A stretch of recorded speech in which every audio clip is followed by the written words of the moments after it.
Alors, Monde Meilleur, on parle de justice, droit aujourd'hui. On part pour notre élément, mais sachez que nous allons plancher sur la question de savoir si l'on peut poursuivre un acteur du système judiciaire. Mais avant, élément.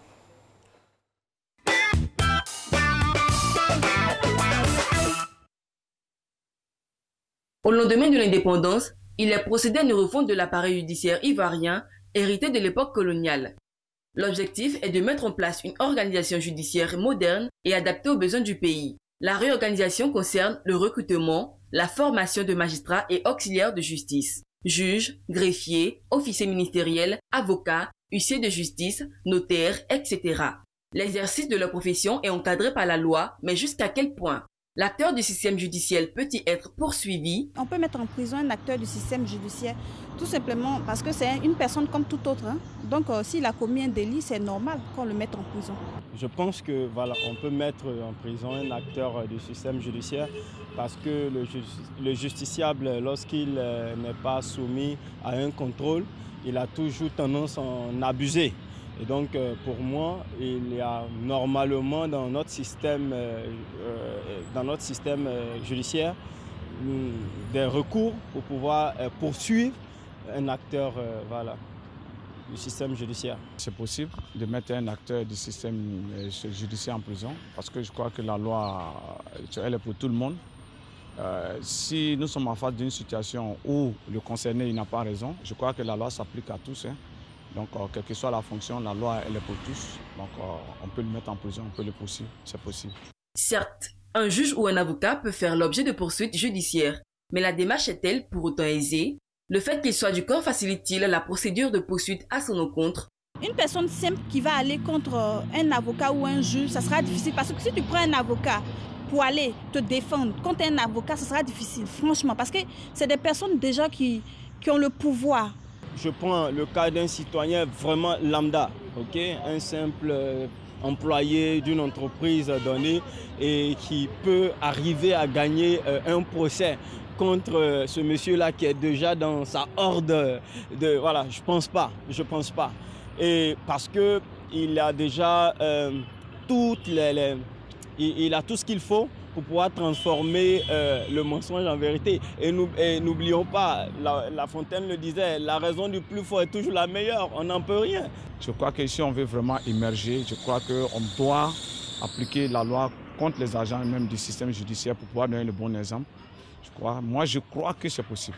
Elles sont nombreuses, ces personnes qui se retrouvent empêtrées dans des litiges avec ces acteurs qui, par peur ou par manque de confiance en une procédure équitable, préfèrent abandonner tout recours à cette institution. L'histoire retiendra cependant en 2017 l'emprisonnement d'un juge.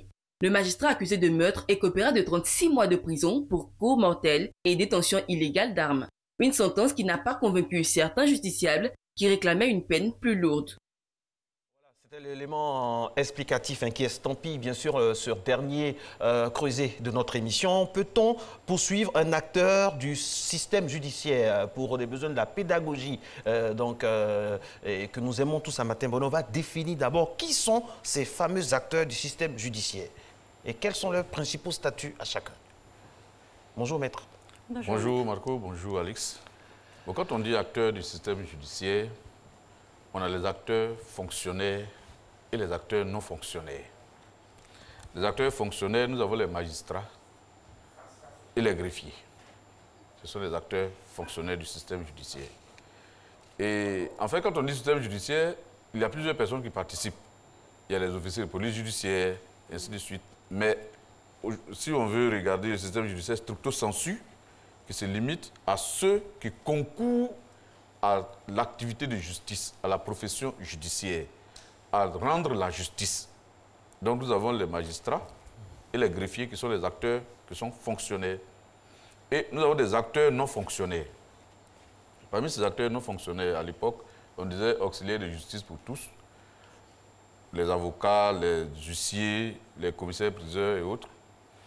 Aujourd'hui, avec le règlement UEMOA, concernant la liberté de circulation et d'installation des avocats, c'est-à-dire que le régime intérieur des avocats dans l'espace communautaire, il est dit que l'avocat est un acteur principal du système judiciaire.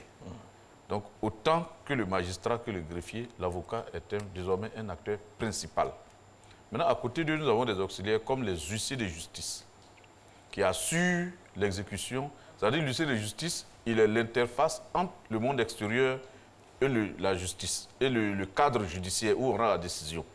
C'est par l'huissier de justice que l'acte arrive devant le tribunal, et c'est par l'huissier de justice aussi que s'effectue l'exécution. Et nous avons maintenant les commissaires-priseurs. On en voit de moins en moins, mais il y en a toujours qui assurent la vente des biens saisis. Et à côté de ceux-là qui sont directement liés, qui ont pour quotidien l'activité judiciaire, nous avons les notaires, qui sont aussi, à qui l'État a permis que le pouvoir judiciaire cède une partie de ses prérogatives pour pouvoir rendre des décisions aussi, mais pas comme en matière judiciaire, pas comme un juge. Et c'est des officiers ministériels, je crois bien, officiers ministériels, officiers publics. Dans tous les cas, c'est des personnes qui ont pour vocation de concourir à l'œuvre de justice en authentifiant les actes, en étant... bon, je ne vais pas m'étendre sur la profession de notaire parce que d'abord, je ne suis pas notaire, je la connais moins bien que celle de l'avocat, mais tout est que les notaires sont aussi des acteurs du système judiciaire. Maintenant, à côté, on a d'autres acteurs qui sont les conseils juridiques. Dans la loi qui régit les conseils juridiques, on dit qu'ils ne sont pas acteurs comme les autres du système judiciaire, mais tout est-il qu'ils concourent à l'œuvre de justice parce qu'ils conseillent aussi. Donc, c'est aussi un corps qui est lié au système judiciaire. Et à côté de ceux-là, il y a des acteurs, je dirais des acteurs occasionnels, qui sont les experts, mais ceux-là, on ne peut pas les considérer comme membres du système. Seulement, on a recours à eux pour pouvoir éclairer les tribunaux sur des points bien précis. Bon, je sais que sur les notaires, sur les commissaires-priseurs, je connais très peu cette profession. Celle que je connais le mieux, c'est la profession d'avocat. Donc, c'est ceux qui pensent que je n'ai pas totalement défini ou bien j'ai écorché un peu les professions qui m'en excusent. Je connais très bien la mienne, mais les autres, je confesse mon ignorance sur pas mal de points. Non, mais en tout cas, voilà, en majorité, ici, libellé, tous les acteurs du système judiciaire est bien catégorisé. Maintenant, on va savoir qui peut poursuivre ces acteurs-là. Je dirais tout le monde. Tout le monde peut les poursuivre. Tout à l'heure, lorsque j'ai entendu les personnes parler, on a l'impression que ces personnes-là sont tellement éloignées des poursuites. Mais non. Ceux qui ont pour vocation, qui ont pour profession de rendre la justice, ne devraient pas eux-mêmes échapper à la justice. Parce qu'il est clair que tous ces acteurs que j'ai cités obéissent à une autorité. Cette autorité, c'est la loi. Et la loi ne peut pas être pour les uns et non pour les autres. Donc la loi régit aussi ces personnes-là. Donc ils sont tous soumis à la loi. Ils ne sont pas au-dessus des lois. Donc s'ils arrivent qu'ils enfreignent des lois, en ce moment-là, on peut les poursuivre.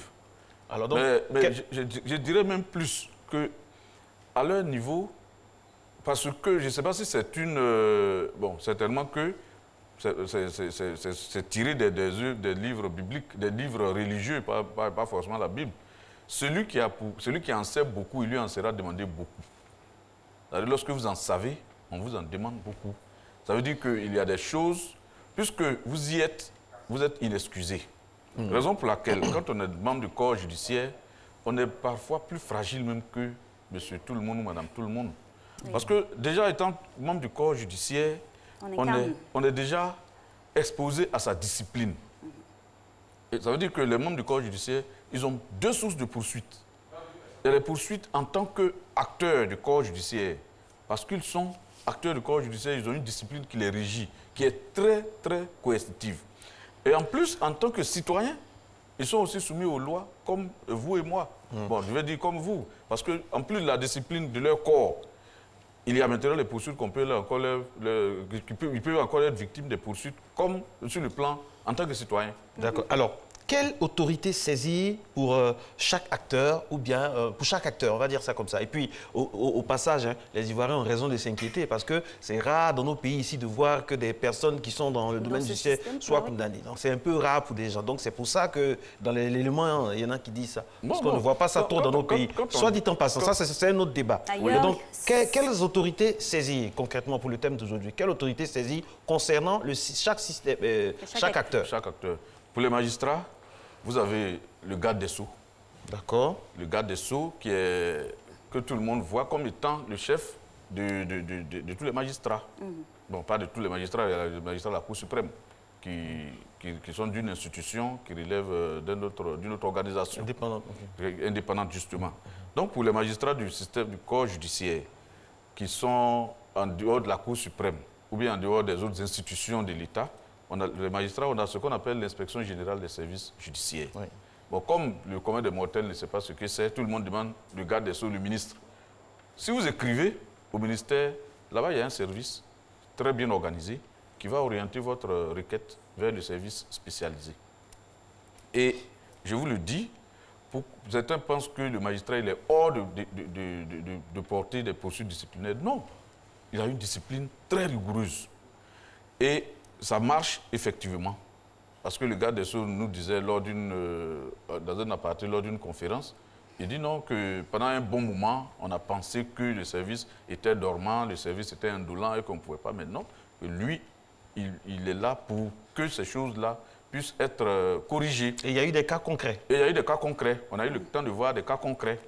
Et ça, aujourd'hui, on peut le témoigner. Je suis membre du corps judiciaire, je peux le témoigner. Ce n'est pas peut-être une chasse aux sorciers, mais c'est de faire en sorte que celui qui mérite soit félicité et que celui qui ne mérite pas soit poursuivi, soit sanctionné. Et les félicitations aussi, il y en a. Maintenant, en dehors des magistrats, les avocats, il y a le bâtonnier de l'ordre des avocats. Et là aussi, je peux vous le dire, l'ordre des avocats a un conseil de discipline redoutable. Et aujourd'hui, les personnes préfèrent. Il y a des infractions même que les avocats commettent qui ne veulent même pas que le bâtonnier soit saisi. Dont ils ne veulent pas que le bâtonnier soit saisi. Et pourquoi? Mais parce que la justice de ses pairs est toujours impitoyable. Oui. Ah ben, il faut être la justice de ses pairs est toujours impitoyable. C'est mieux, oui, mais c'est comme pour les magistrats. La justice de ses pairs est l'une des plus impitoyables. L'occasion m'a été donnée d'assister des magistrats devant le conseil de discipline ou bien dans des procédures disciplinaires. Mais je vous assure, on se demande, mais dans quel monde sommes-nous? Parce que ça devient... ce n'est pas souhaitable à quelqu'un. Maintenant, les huissiers, c'est... Le président de la Chambre. Le président de la Chambre qui est là... Le président de la Chambre des huissiers. La Chambre des huissiers. La Chambre nationale des huissiers. Le président de la Chambre nationale qui est là, je lui tire mon chapeau. Depuis qu'il est là, je vous assure qu'il y a des améliorations inespérées. Est-ce que tout ça, c'est sûr? Parce que vous tirez vos chapeaux. Est-ce que les Ivoiriens peuvent tirer leur chapeau aussi? Parce que ils vérifient. Mais vous savez, comment ils vérifient? Mais il suffit de les saisir pour s'en assurer. Aujourd'hui, vous voyez pourquoi les gens, souvent, on se plaint, chacun s'assoit dans son salon et dit « Cela, on ne peut rien leur faire », ainsi de suite. Mais il y a plusieurs causes. C'est aujourd'hui, moi, Marco, je viens vous voir, Marco, je vous dis, bon, écoutez, vous devez rendre telle décision, je vous donne ça. Mais si vous rendez la décision que demain, devant une juridiction supérieure, la décision est cassée ou bien infirmée, ainsi de suite, selon l'acteur, selon le niveau de degré de juridiction. Mais est-ce qu'il peut vous poursuivre? J'ai participé. Je ne peux pas vous poursuivre parce qu'on a participé à ça. Ou bien, on fait en sorte, même en n'ayant pas participé, on se dit, bon, c'est un ami, c'est un cousin, c'est un parent, ben, on ne peut pas le faire. Il y en a aussi qui ne savent pas. C'est ça l'ignorance aussi de certains qui pensent qu'on ne peut rien faire. Or, on peut faire quelque chose. C'est parce que pendant des années, le mais ministre l'a reconnu. C'est resté comme ça. C'est resté comme on dit en Côte d'Ivoire, ça ne va pas quelque part. Il y a des cas comme ça sur lesquels les Ivoiriens également s'appuient. C'est une réalité aussi. Les Ivoiriens ne parlent pas comme ça pour parler. Non, j'en venais aussi. Aujourd'hui, même sur le plan institutionnel, il n'y a pas que les poursuites qui sont ouvertes. Ces personnes qui peuvent être poursuivies sur le plan disciplinaire, sur le plan civil ou pénal, ont aussi des garanties contre ces poursuites-là. Les gens veulent savoir que, par exemple, ce mois-là, ou bien cette semaine-là, en fait, le souci, c'est qu'il faut annoncer. Au Burkina, ils l'ont fait. Il y a des juges qui ont été sanctionnés l'année passée, en fin d'année, en juin l'année passée. Ça, c'est su. Tout le monde a su. Mais ici, on cache comme si on avait honte de montrer que... Mais partout, il y a le bon gré. Aujourd'hui, quand je vous entends, vous voulez me dire que le système va tellement mal, mais on n'en parle pas. Non, c'est pas ce qu'on dit. Il faut dire ce qui se passe. Parce qu'au niveau de la justice, c'est un peu hermétique des fois. Mais vous savez pourquoi, certainement, qu'on ne le dit pas toujours. Comme si on cachait un peu, ça les concernait. Comme si c'est une confrérie, vous êtes en vase clos, non, pas du tout. Vous savez Vous savez pourquoi c'est comme ça? Pourquoi? Parce que tout simplement, regardez le nombre de juges qu'il y a. Imaginez-vous, comme vous le dites, que si c'était si grave, on l'aurait su. Mais c'est peut-être un groupuscule. Il y a des brebis galeuses dans tous les corps. Ça, je n'en disconviens pas. Il y a des brebis galeuses, mais ce n'est pas les plus nombreuses, justement. C'est comme, par exemple, aujourd'hui, prenons les chauffeurs d'Abidjan. Imaginez-vous que tous ces chauffeurs d'Abidjan la conduisaient mal. Mais on aurait des accidents à toute heure. Imaginez-vous que tous les magistrats dont on parle jugent mal. Mais vous savez, quand un juge va à l'audience, combien de dossiers il a? Quelquefois, on ne le voit même pas quand l'audience commence.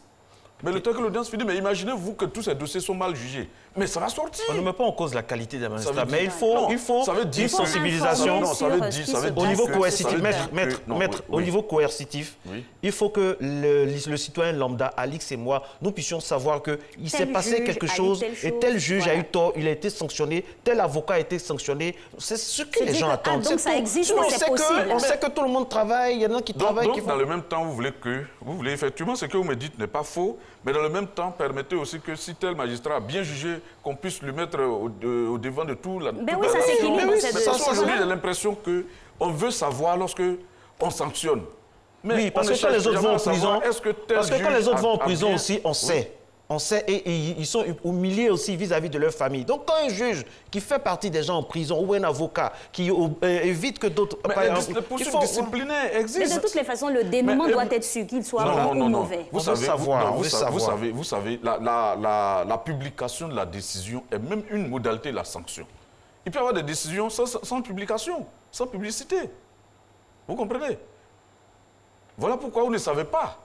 Mais celui qui poursuit, qui a sa décision, il le sait. Aujourd'hui, quand une personne est condamnée, par exemple, au civil ou bien au pénal, mais on ne publie pas dans la presse que telle personne... Il y a une catégorie de personnes pour lesquelles on publie les décisions parce que telle chose, ça sert des intérêts. Nous, on n'est pas d'accord. Mais aujourd'hui, quel intérêt ça sert aujourd'hui qu'on publie la condamnation d'un membre du corps judiciaire? Mais quel intérêt ça sert aussi de ne pas le savoir?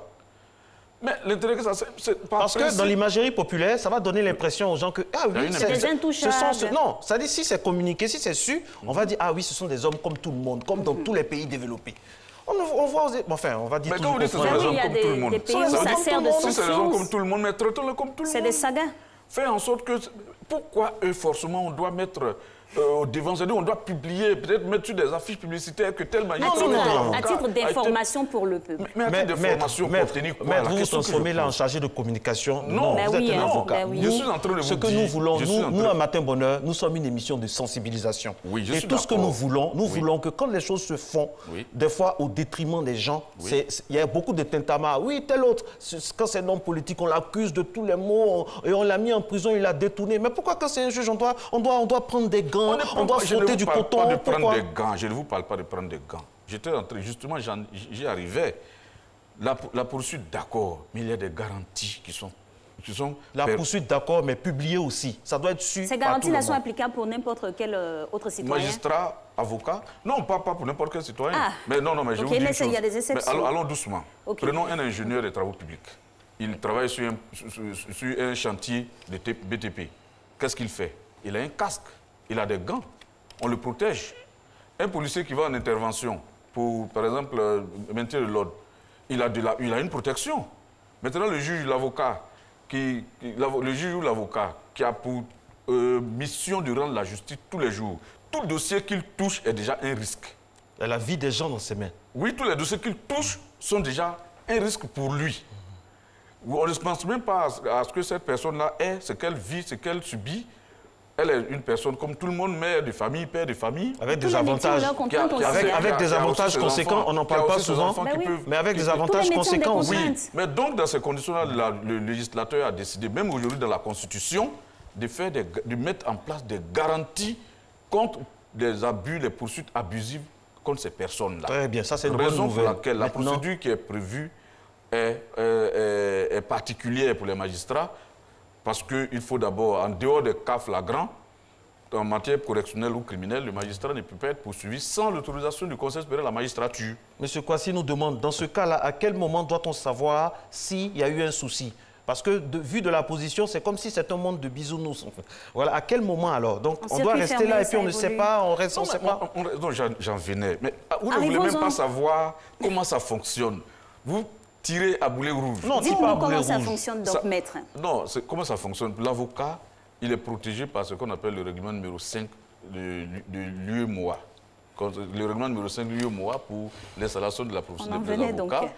Pour vous dire que l'avocat ne peut être poursuivi qu'avec l'autorisation du procureur général ou du président de la chambre d'accusation, le bâtonnier préalablement, dont l'avis du bâtonnier préalablement requis. Qu'importe le délit, qu'importe l'infraction, qu'importe l'infraction, qu'importe le crime. Mais ce sont les garanties qu'on met en place. Mais imaginez-vous, celui qui rend la justice, celui qui défend, celui qui est dans le prétoire, celui qui a pour mission de réguler la société.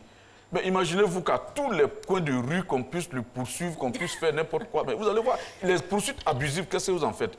Monsieur, tout le monde est poursuivi par son voisin. Le lendemain, soit il déménage, ou bien ainsi de suite. C'est la même loi qui est appliquée, non? Le magistrat qui est poursuivi, on publie sur tous les réseaux sociaux que tel magistrat est poursuivi, et puis après on se rend compte que l'infraction n'est pas constituée. Mais lorsqu'il va se venir siéger, combien de personnes vont s'asseoir devant lui pour dire mais je veux que cela me donne une justice? Je suis une procédure, étonné. Je suis vraiment étonné. Non, pour vous dire que les garanties existent, mais des sanctions existent. Aujourd'hui, au fait, on est d'accord, mais pourquoi vous voulez que ce soit caché? Pourquoi vous ne voulez pas que ce soit caché? Si c'est caché. C'est caché. Nous, on a discuté avec des gens qui l'ont avoué. L'année passée, par exemple, au Burkina, il y a eu, au Burkina Faso, pardon, il y a eu deux magistrats qui ont été sanctionnés. C'est passé au journal télévisé et tout. Mais ici, vous voulez qu'on cache pourquoi? Et vous êtes étonné après que dans le reportage, les Ivoiriens disent que oui, ça relève du rêve, tout ça. Ils ont raison. C'est une réalité, il y a des sanctions. Vous allez dire certainement que les sanctions ne sont pas publiées. Non, pas du tout. Pas du tout. Imaginez-vous aujourd'hui, est-ce que vous savez, par exemple, en dehors de ce que la personne vient de vous dire, est-ce que vous pouvez savoir que votre voisin, par exemple, a été condamné? Vous ne pouvez pas le savoir. Il faut aller au tribunal pour le savoir. Mais pourquoi vous voulez que pour le juge, pour l'avocat, ça soit publié? Moi, je veux comprendre. Je ne dis pas que vous êtes dans le tort, mais je veux comprendre. Pas publié à Vatou, mais en tout cas... quand un animateur, Alix est raison. Animatrice à la télévision, Marcelin est animateur. Quand il y a un petit souci, mais on ne nous rate pas sur les réseaux sociaux, ça fait partie de notre métier.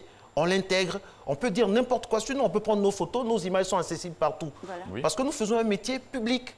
Nous avons, il y a une certaine dualité dans l'exercice de nos fonctions. Le magistrat, tout magistrat qu'il est, du fait de l'importance de ses charges, l'avocat, idem pour lui, parce qu'il empêche certaines personnes, peut-être parfois coupables, d'aller en prison ou vice-versa. Mais pourquoi quand il s'agit de ces personnes-là, nous, vraiment, on n'est pas d'accord là-dessus. Je veux savoir, vous voulez parler de la responsabilité professionnelle? Ça doit passer au journal de 20 heures. C'est-à-dire la responsabilité professionnelle. Il faut que ça passe au journal, il faut qu'on dise que tel juge a été puni, tel juge ou bien tel avocat sont rayés de la liste du barreau pour ça. Il faut que ça passe, il faut que ce soit sûr. Non, mais lorsque les avocats ont été sanctionnés, ça a été mis dans le journal. Mais oui, vous ne voulez pas ça, apparemment. Lorsque les avocats ont été sanctionnés, ça a été mis dans le journal. Si. Donc si vous étiez... Il y a des avocats qui ont été sanctionnés, qui ont été mis dans le journal. Mais parce que la décision était... Parmi les modalités de la décision, il y avait aussi l'aspect publicité. Je dis que la publicité est une modalité de la sanction. Et les faits sont bien graduellement définis. Il y a certaines infractions pour lesquelles on n'a pas besoin de faire de la publicité. Pour d'autres faits, on peut dire pour tel fait, sanction et publication. Alors, quelles sont les sanctions, justement? Les sanctions, on a l'avertissement, on a le blâme. L'avertissement, le blâme, la suspension et la radiation. Pas de condamnation? Non, ça c'est pour les sanctions disciplinaires. Maintenant, il y a la condamnation. Lorsque la personne entre dans le cadre normal de toute poursuite judiciaire, comme monsieur tout le monde, en ce moment, les condamnations, vous avez vu que dans l'élément filmé, il a été bien dit qu'un magistrat a été condamné pour détention illégale d'armes à feu et ainsi de suite. Vous voyez, là, il a été condamné. Comme tout le monde. La sentence n'avait pas, je crois, satisfait. Mais justement, vous dites que la sentence n'avait pas satisfait. En ce moment-là, ça, c'est une appréciation subjective. Mais tu est-il qu'il a été condamné? Vous comprenez? Non, aujourd'hui, franchement, aujourd'hui, on vous comprend difficilement. Parce que vous me comprenez oui, difficilement. il faut que tout soit sûr. Parce que tous les individus naissent égaux en droit. Très bien. Tout le monde. Parce que vous donnez l'information, tel magistrat a été sanctionné pour faute lourde parce que tel avocat. On n'a rien contre les magistrats, contre les avocats, bien au contraire. La question que vous me posez, c'est de savoir, est-ce qu'on peut poursuivre un acteur du corps judiciaire? Je vous dis oui. Vous me demandez, mais est-ce que... avec des exceptions. Dans ces conditions, vous voulez que je sois d'accord avec vous pour dire, bon, oui, il faut publier. Non, mais si vous êtes d'accord avec nous, vous êtes d'accord avec nous pour la sensibilisation. Non, je suis d'accord avec vous pour la sensibilisation. Voilà. Vous avez posé une question bien précise. La question, c'est est-ce que les membres du corps judiciaire peuvent être poursuivis? Ils sont poursuivis. Je vous dis oui, mais il y a des garanties. Mais en plus, je vous dis oui, mais ils peuvent être doublement poursuivis sur le plan disciplinaire et sur le plan légal, parce que tout simplement, ils sont citoyens de la Côte d'Ivoire, donc ils sont soumis aux lois et aux règlements de objection, objection, Maître Koné, objection. Je pense que franchement, ce thème va faire un débat. La question, c'est que, quel que soit Alpha, il faut que tout soit démocratique. Maintenant, que chacun vous ajoutez. Et équitable. Équitable. Il faut que tout le monde soit soumis au même niveau. Au niveau de l'information, la sensibilisation, c'est bien beau de le faire, mais il faut que ce soit su pour que les Ivoiriens se sentent en confiance lorsqu'ils ont affaire à la justice. Si la question était posée de savoir pourquoi on ne publie pas les sanctions pour les membres du système judiciaire. C'est un aspect qui est intervenu. Malheureusement, comme toujours, le temps est terminé. Le débat se poursuit ici avec Maître Koné Kiyobian. C'est Matin Bonheur. On a toujours de bons thèmes. Tout ça, c'est pour vous, pour le bien-être du public. Et merci de nous le rendre par vos suggestions, par vos commentaires. Merci du fond du cœur. Et surtout, très, très bonne journée. Nous, on continue le débat ici pour vous. Oui, on lâche pas l'affaire. Merci beaucoup. Ciao, ciao.